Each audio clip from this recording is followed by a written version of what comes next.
Good morning. My name is Diogo Pacheco, and today I'm going to present our paper entitled User Interaction in the Quantification of Media Bias.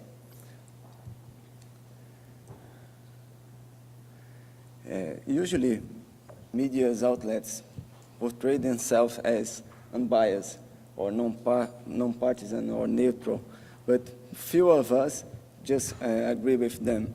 We always think that if you are liberal, you think that the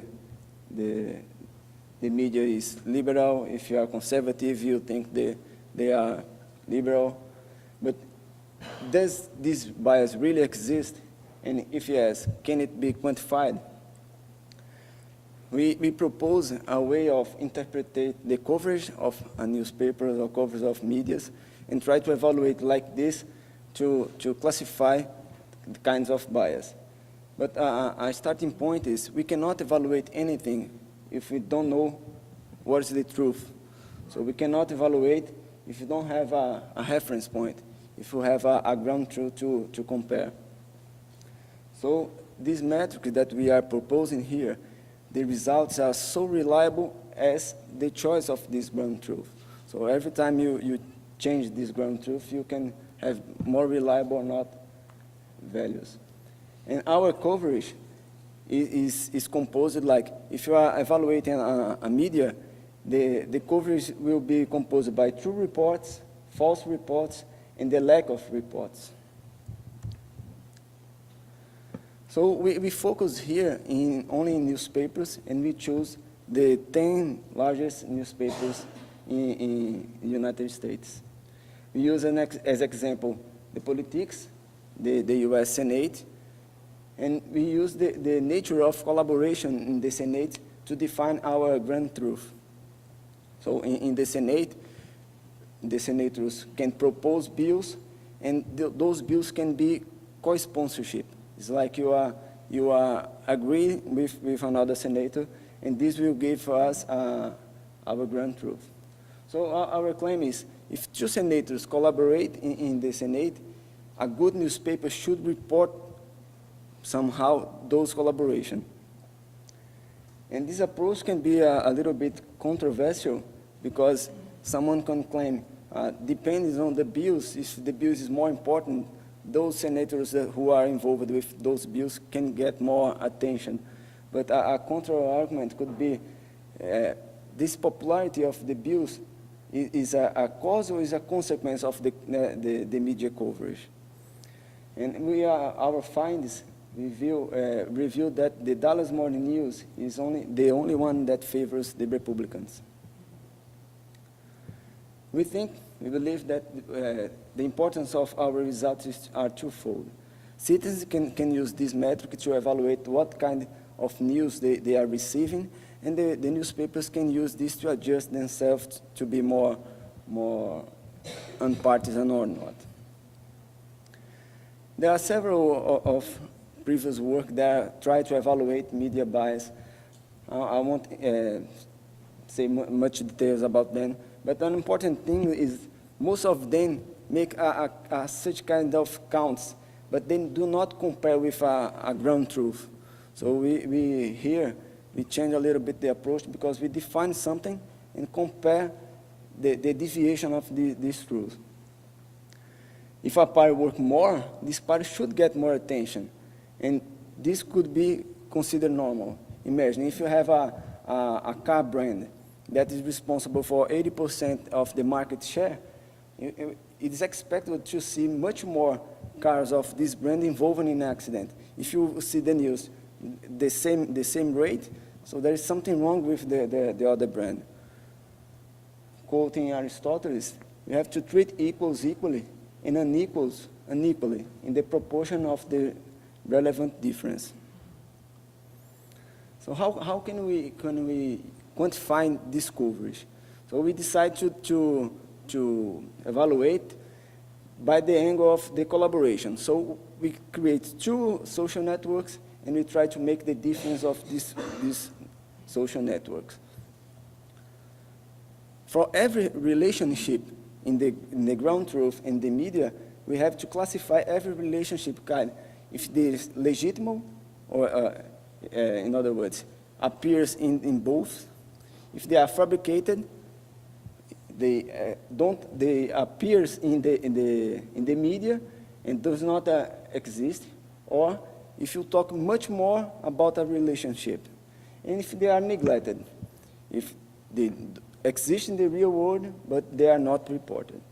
So our coverage is the composition of those reports, those previous ones, the truth, the false, and the lack of the coverage.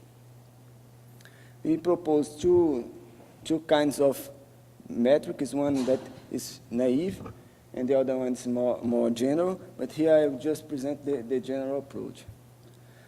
So the media, when you try to compare with the ground truth, they can be a little bit different. They have different magnitudes. So before we try to make the difference between those metrics, we have to like to scale them to be comparable. And we have a adjustment factor to do this. So here we have an example. Imagine it's a simple matrix where every value is the strength of relation between two people. So we get the maximum value, and we compare with the maximum, with the same relation in the media networks. Like the value are the same, so these networks are ready to be comparable. If we have the same relation, but there is another newspaper or another media outlet, that value, the value corresponding to the specific relation is higher, so we have to calculate the adjustment. In this case, that value is 33% higher than the other, so we scale 33% for all the truth. So my new truth is scaled up to be comparable. After that, we calculate the matrix of relative difference. This will represent how many times you are reported more or less from what would be expected. So continuing the example, in the first case, the ground truth says that the strength of this relation should be 10, but actually the media reported as 11. So in that case was 10% more. In the second one, 20, and then was 18. So in that case was 10% less. And then we calculate for all the metrics. The same case here. So with this matrix calculate for every relationship, we can define a threshold and classify every relationship like legitimate or neglected or fabricated. So for example, if we choose 5% of threshold to be legitimate, in this first example, we only have one relationship like legitimate, it would be 20%.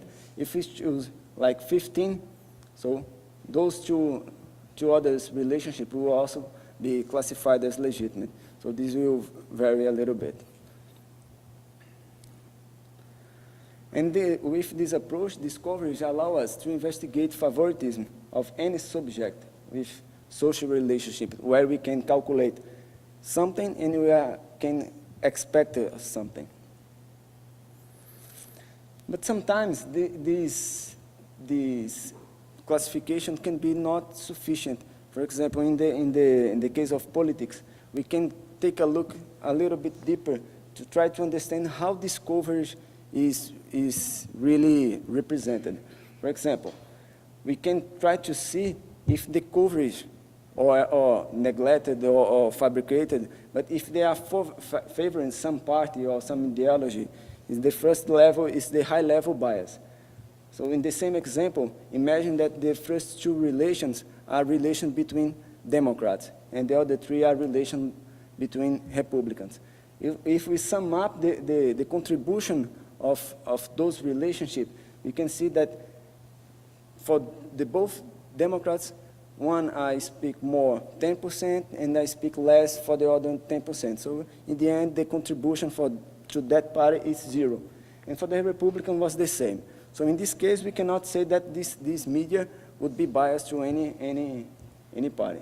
In the other example, we have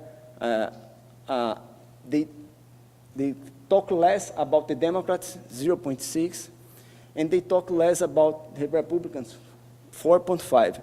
So if we see, the Republicans were much more neglected than the Democrats. So in this case, we classify this journal as Democrat. And we can also take a look in the individual bias, because in that evaluation, we are just seeing the party as a whole, if all the relationship. But if you take a look just from those relationships that are over-reported, in other words, take a look just from the fabrication. If you take just the fabrication values, we can see that in both newspapers, the more fabricated relationships are Republican. So if we try to evaluate this newspaper, we have the party level that favors the Democrats, but the individual level favors the Republican. In this situation, the bias would be uncertain. So how we collect the data? We use the New York Times API to collect the co-sponsorship data from the Senate. So we have, for every name, our metric is the name of the senators. And then you can see those two senators, they co-sponsorship in the same bill 32 times. So we put 32 in the adjacent matrix, and you do like this for the whole relationship. So this compound our ground truth. To collect the data that would represent the strength of relationship in the medias, we use Google search, and we put the same names for every pair in the restricted domain of the newspaper, and we get the number of the results to check, to represent the strength of that relationship. So we have the common co-sponsorship in the ground truth, and in the media, the number of times that two senators appear in the same page. So we do the same approach to fill all the data, and we also collect above the 10 newspapers. The Senate.gov website it's a kind of a channel, official channel, and we collect to compare data as it was a newspaper. And we find that there is no correlation about the number of circulation. Like you can see in the Washington Post, it's one of the less number of circulation, but you can see that they has one of the highest coverage. It's like they talk about politics and they talk about everyone. So these are our results. For every line is a different newspaper. I don't know if you can see up back there, but we can see from that the major whole for all newspapers is the negligence. That is, they talk less in general about everyone than they should be. Or you can see they talk a lot about someone. So when you compare, the whole measure is they forget about many people. And in the right side, we can see the same results, but plotted in a 2D. And you can't say which journal, which newspaper is better, because someone can prioritize. I'd like to have the journal that's more legitimate, or I can prefer the journal that is less fabrication. So there's no it's a multi-objective decision. So every reader could choose whatever it wants. When we try to evaluate the bias, the first attempt is just to take a look about the number of citations. So here is a wrong approach. If you see just the number of citations, one could say that the Dallas Morning News, the Chicago Sun-Times, the Washington Post, and the New York Post would be classified as Republicans, as they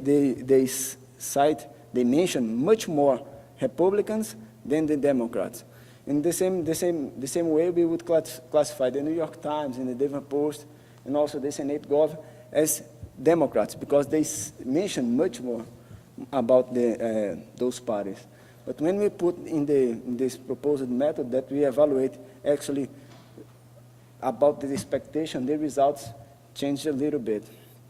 So who reads this journal would classify this journal as this specific party, or they would believe that they work more than they work. So this is our results. Here, we have a kind of scale from the most Republican, in this case only the Dallas Morning News was classified as Republicans, to the most Democratic, it would be the New York Post. And the New York Times and the Senate.gov, they were classified as uncertain, because in a party level, they were biased to one party, and the other individual level, they tend to another party. And also we have the density distribution. In this example here is the negligence, and you can see the difference of intensity and the distribution of how more negligent media could be.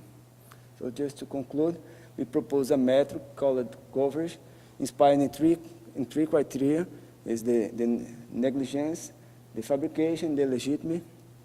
We use the collaboration network from the US Senate to compare citation networks from 10 major newspapers. We saw that the correlation, there's no correlation about the coverage and the number of the circulation. And there's no best newspaper, since every reader can choose whatever, if they prefer a coverage more wide or less negligent. The Dallas Morning News was the only newspaper favoring Republicans, and the New York Times and Senate were classified as uncertain bias. As a future works, we want to investigate more types of media, like radio, television, and we try to evaluate change our ground truth. Since the Senate.gov showed to be a good example, we can compare not with the collaboration in Senate, but we can compare the Senate.gov against the other newspapers. And if you can use natural language processing, we can get more accurate results from the matrix of the citation network. And we can investigate not only this actual Senate, because when we find the results in Google, they retrieve not only from this period. No, that's it. Questions?